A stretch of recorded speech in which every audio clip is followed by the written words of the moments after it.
On this week's Most Craved. We're in the studio with Joe Dante and Anton Yelchin, and we're going to talk about the blend of horror and comedy. And Anton is going to tell us the entire plot of Star Trek Beyond. Woo! Is that what it's called?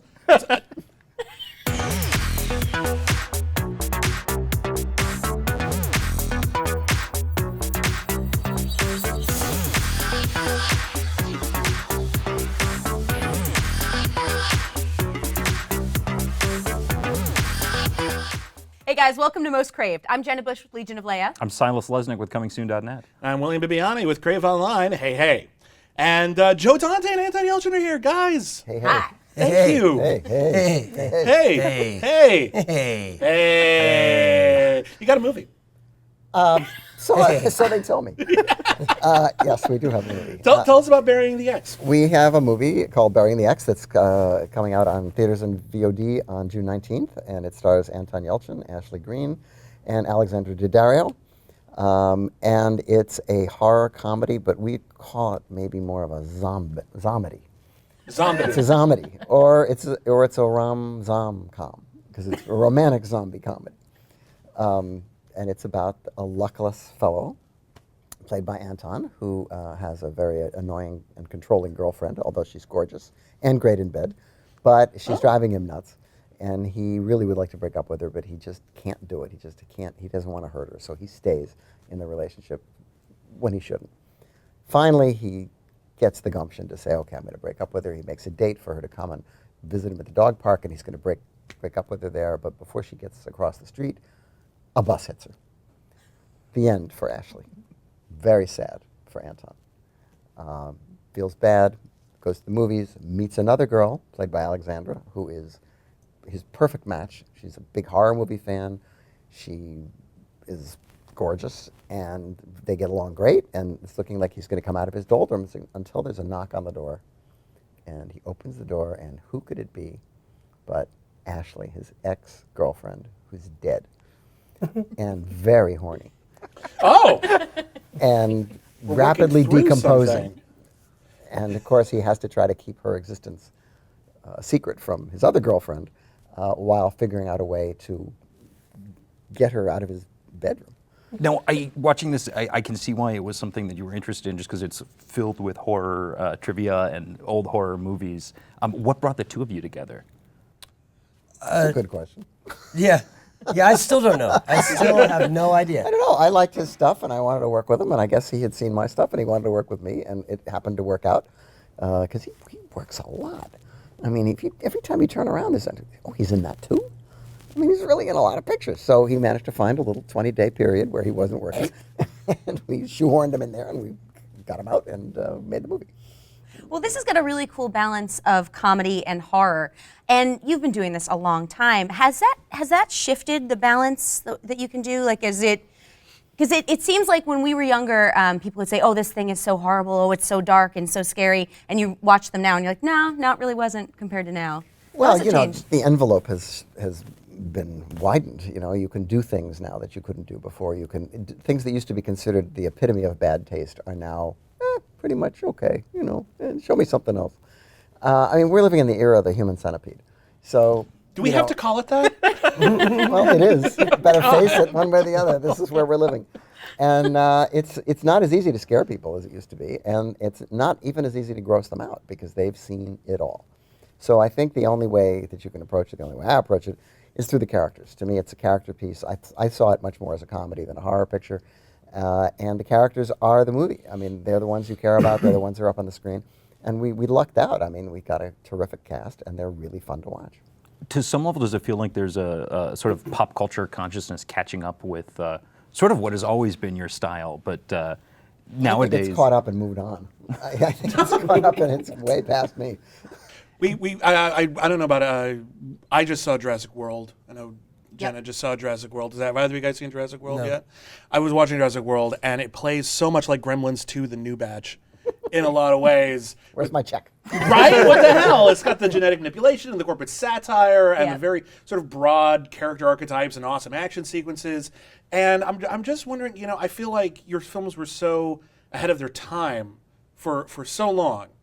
And do you look at these films and just go, you bastards. Like, I did that. You owe me so much. You said, where's my check? But seriously, where's your credit? No, if I was worried about stuff like that, I would have been tearing my hair out around the time of Howling 5. I mean, I don't think you really. Which one was Howling 5? It's the one after the one with the kangaroos. Oh, yes. Okay, good. That But was actually the subtitle. no, I mean, look, my first picture, one of my first pictures was Piranha, which was a Jaws ripoff. So I certainly can't get on my high horse about people taking stuff from movies of mine that they've seen, because I've been looting the corpses of old movies for years. Does that come into play as an actor? Do you look at a role and is it sometimes hard to distance it from other performances you've seen? No, I like using other people's performances. I think that's fun, you know? I think we're part of history, you know, and we should embrace that, and we should embrace the rich history of films. And I know when we started this, because I didn't know that much about horror, and so when we started this, because Max is a horror fanatic, I just started watching all these horror pictures and Universal horror pictures, and then I sort of transitioned into just watching Bela Lugosi movies, because I just think he's amazing and poignant and just incredible. And so I looted Bela Lugosi. I love looting things. I think it's fun to do that. I think it's important to do that. I think your performances can only get more interesting, because I think it's something weird about walking around and saying, I'm so original. You know, no one's ever done this, because they have, you know. They have. Someone out there has done the same thing and thought of the same thing and probably done it better than you have, you know. I want to see you play a young Bela Lugosi now. Can you do the hand thing? Yeah, I think he does this amazing thing I think it's in Murders of Rue Morgue. Like, he has a lot of sort of unnecessary but totally necessary, because it's him, gestures at particular moments. Like, I think he's standing outside her door or something, and he goes like that or something. But it's not really necessitated by anything other than the fact that he's just awesome.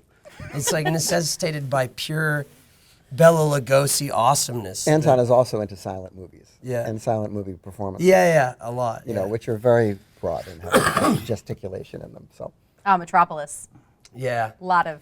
Yeah, I just watched, I don't know how to say it, the Nibelungen. The Nibelungen. The Yeah. Nibelungen films, Saga. the 2 Lang films, and they're amazing. They're demented.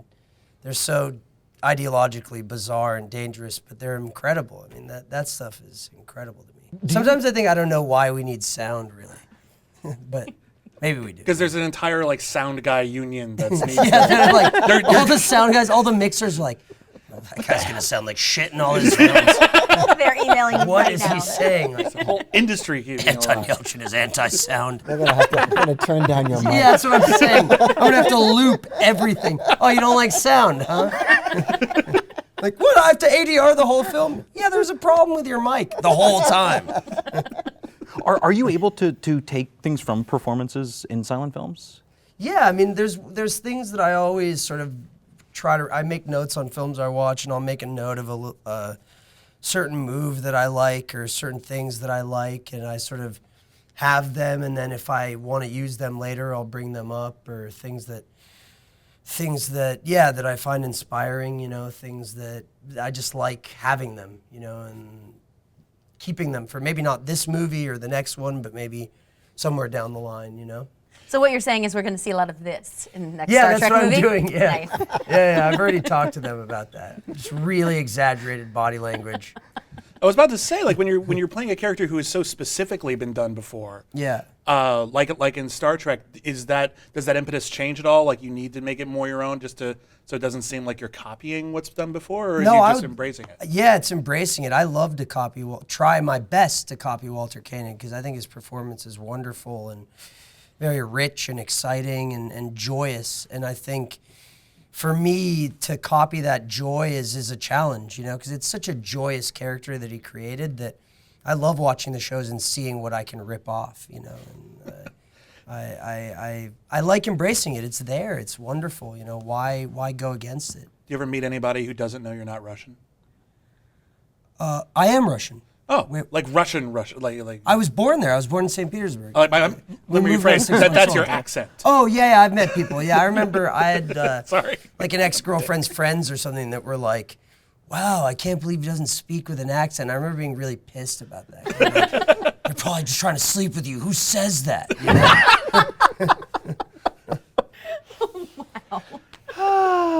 You guys are neat. What is next for you? Like, what is your attitude towards Hollywood these days? Is it Well, just sort of? those are two different questions, aren't they?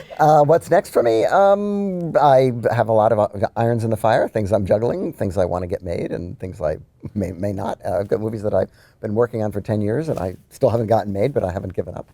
The whole business has changed so much since I first got into it that it's fairly perplexing. I mean, everybody spends all their time trying to raise financing for projects, and it's never from any one place. It's always financing from several places, and any one piece of it drops out, then you have to start at the beginning again. And Burying the X was written 8 years ago, and many times we tried to get it together, and one piece would fall out, and the whole thing would fall apart. And you'd think you'd be planning your life, because you do plan your life. When, you say, "Oh, I'm going to be working on this movie and for these months, and that's what I'm going to be doing." And oh, no movie. Now what? I better do something else because I got to feed the cat. So, but if you persevere, you can get your movie made. I mean, Oliver Stone, Platoon was like a 10-year project. There's something great in Burying the X that is just also sort of a love letter to Hollywood, sort of cinephile locations. Well, it is. It's an aspect of Hollywood that doesn't get put on film very often, and there is a whole substrata of people who go to places like the New Beverly and the Hollywood Forever Cemetery and live a certain kind of life that isn't really documented very much on film. Partly because nobody makes movies in LA anymore. I mean, any time you want to make a picture, it's like, where's the cheapest place we can make it? And it's very often it's not LA. And this was a particularly LA-centric script, so it seemed important to me to make it in LA. And it was great. You make a movie and you go home and sleep in your own bed. It's a novel idea. Well, one of the things we're talking about is how, and this is a big theme in Jurassic World, where you feel like you need to top everything. Like, dinosaurs are boring now. We have to create an even bigger one. Is there a sense of satisfaction in doing movies that aren't crazy bombastic things that have some practical effects? Well, yeah. I mean, the less money that you spend on the movie, the more freedom you have. Yeah. I don't know the guy who did Jurassic World, but I'm sure there were many eyes on him as to, okay, how are you going to top everything that we've done before with a situation that the audience has already seen? And it's a problem with all genre movies. People want certain things, but if that's all you give them, they're disappointed. So you've got to give them more. The drawback is that when you get to the third act, you've got guys hanging off a girder from a helicopter having a fist fight for 20 minutes when all you really want to do is wrap up the story. But we got to have something more spectacular. We got to have another climax. There's so many climaxes in movies now. I mean, you could for one Avengers type movie, you could take all those climaxes and you could go back 20 years and make a whole movie around that climax. But now people are jaded. They've seen so many things and they want more and more and more. And it's partly because that's what they're fed. So that's what they expect. When little kids see these movies, and that's their world that they're living in, is these movies. When I run into people who are filmmakers, they say, I'm a filmmaker because I saw Raiders of the Lost Ark and it made me want to make a movie. Or I saw Star Wars, or I saw whatever. And these were movies made by people who were paying homage to movies that they had seen when they were kids. But now, is there really a kid out there who sees Transformers 3 and says, that's what I want to do with my life? I guess, but it just doesn't seem that magical to me. I don't know. I'm trying to imagine what like the second generation Transformers look like. I think it's just one explosion in slow motion For 20 minutes. for like the whole I'm taking 2 hours. Basically, occasionally it intercuts to people just like, we have to get to the that's it. That's the whole thing. We're falling down that rabbit hole. But I love your movies though. Like very often they take like a sort of like they'll have a big finale, but it's like a unexpected turn of events in the finale. Like The Explorers goes in a direction and I don't think anyone. Yes, well, unfortunately, the direction that Explorers went to was the direction that doomed it at the box office. That was awesome. My first experience as a kid, I saw Inner Space and was like, I want to see the sequel. And my dad had to tell me, there's no sequel. I was like, wait, what do you mean there's no sequel? Well, they Like, hoped for a sequel, but it didn't make enough money, so they didn't have a sequel. Inevitable reboot. Once Ant-Man does well, they'll be like, well, we need Inner Space is next. That could be, but I don't know who you're going to get who are going to be better than Marty Short and Dennis Quaid. I don't know who'd be better than Joe Dante, sir. You should come back. Do it again. No. Been there, done that. Awesome. So Burying the X, when is it out again? June 19th. June 19th. Everyone go see Burying the X. Thank you for watching Most Craved. Thank you to Joe Dante and Anton Yelchin. Thank you. You're so thank cool. you guys so Thanks. much. Isn't that Thank you, nice? guys. And follow us on Twitter at Most Craved.